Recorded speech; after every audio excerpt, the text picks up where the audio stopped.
Hey guys, welcome to my kitchen. Today we're going to cook a beef roast in the slow cooker. Yes, I said it, a slow cooker. I'm using a slow cooker today, but it's going to be amazing. Trust me. So let's cut up these onions. Onions are important for our roast as well as our broth. Okay guys, this is going to make our broth taste amazing. And who doesn't want an amazing broth for their roast? Let's cover that roast. I use the chuck roast. Let's cover it in that onion. All right guys, look at that. All those beautiful white onions. I prefer white over yellow.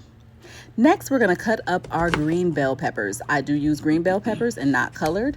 You want to cut those up nicely. I cut them kind of thick. And then we're going to add that into our pot on top of our roast with our onions. Okay, guys? This is going to be great. Next, we're going to head on over to our seasonings. We're going to use seasoned salt, black pepper, Mrs. Dash, which is salt-free, roasted garlic and herb, and garlic powder. Go heavy with that seasoned salt. You're seasoning your meat and your broth. Don't forget it. Next, you're going to add your black pepper. Then we're going to go in with Mrs. Dash, who is amazing and salt-free, so go heavy.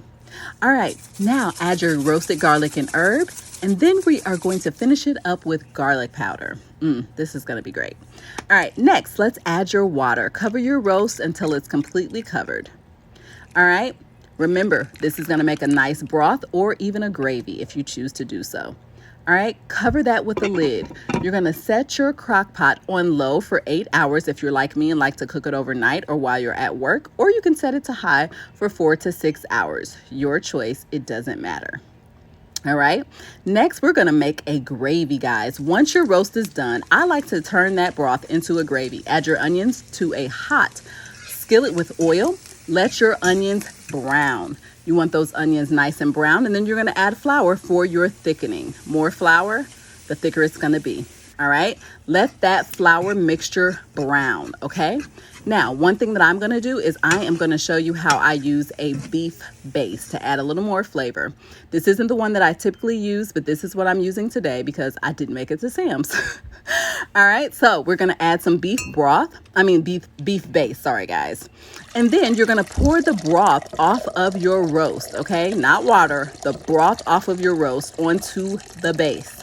All right, you're going to mix it up so good. That's going to be next and very important. You want to mix it well, and then you're going to end up pouring it into that hot skillet where you have your flour mixture browning.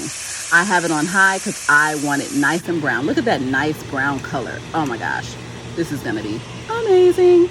Next, we're going to pour it onto our beef roast. Oh my gosh, we're going to let it cook and simmer on low for 30 minutes, and then voila.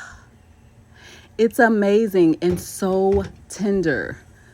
Look how this fork dips into this roast.